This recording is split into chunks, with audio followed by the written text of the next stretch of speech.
Well, it's synergy being a connection between people, being a type of relationship. The the physically the physical congregation of a marketplace facilitates that. When people are closer, they can talk to each other, because before there were phones, you and easy ways of communicating, you had to be face to face with someone in order to make that deal.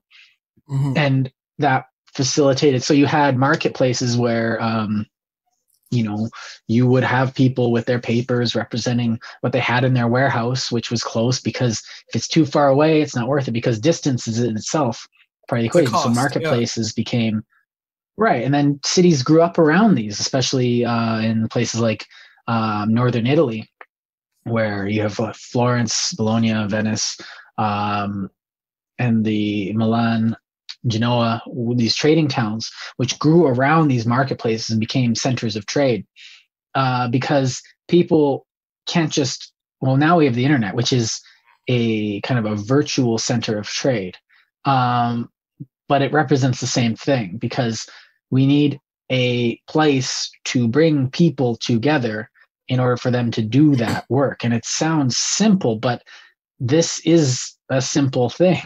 Mm-hmm. But it's kind of like building a car while you're driving it, because all these parts are constantly moving. So it's like putting extra wheels and extra cylinders into the car while you're moving forward. It's exceedingly complicated. I'm trying to oversimplify the conceptual realization of what we're talking and discussing. No, I like that. And to stop the car would be foolhardy, because will you be able to start it again? And you're making no progress while you're stopped. And if you're capable of building driving, you might as well. This kind of comes, I don't know if it was Friedrich Hayek, you can't just stop society and solve one problem at a time, because we're existing as a group of people. We're all dealing with different problems. And if we solve one problem, then the other problems are all going to get worse.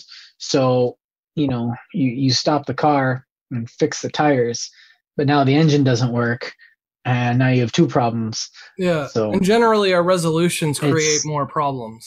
Just like when we invented a stock market, it created new problems, and then we created like capital gains taxes so that, we'd even out the distribution of taxation because it was excessive at 30-something%. But like to drop corporate taxes down to like 0 or 2% or have tax havens is counterproductive to the entire economy. Nobody but the people saving from taxes benefits from a tax haven. There is zero benefit to the public. And if the public isn't benefiting from a marketplace's synergies, the public should be vehemently opposed to the market. They should say, well, you can't participate if we're not benefiting from it. That's the purpose of the market, to bring goods together to everyone's benefit. So the problem is with manipulation, basically. It's when people intentionally impose their will and volition into something based on their own personal objectives. And that's fine as far as setting a price goes, because you want to get the best price. And determining the best price is finding the equilibrium between supply and demand. But once you have a market player that not only sets the price, but sets the supply, it's dysfunctional. No matter how profitable it is, you can't regale the person for being wealthy, for having created this, or for having manipulated a system into creating their own wealth. All they're doing then is extracting resources from everybody else that's participating. That's not something to applaud.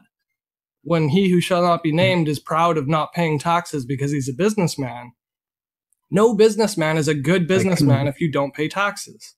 What you're essentially saying is that you're a welfare case.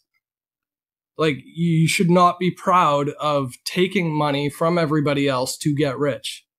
Look how many subsidies I got from the government.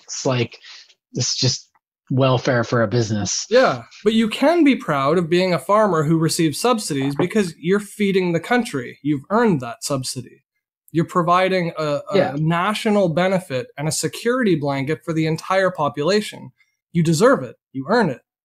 But to get a subsidy to be Amazon or Walmart and wipe out small vendors, so that these small vendors then lose their $40,000 a year job, or $50,000 or $60,000 or $80,000 a year, like mom and pop shop, and end up working at treading water. An Amazon factory where they're essentially robots just because they're cheaper than robots are to build. As soon as robots are cheaper to build than human beings, you can be sure Amazon's going to drop all these jobs. So the problem with the way that we're looking at economics, like macroeconomics today, from a governance and social policy perspective, is we're looking at things like job numbers on a weekly basis, and we're making decisions based on numbers that we manipulate.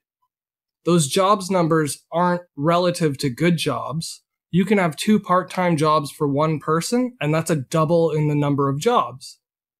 That doesn't mean your economy is better off for having 2 coffee shop jobs instead of 1 plumbing job.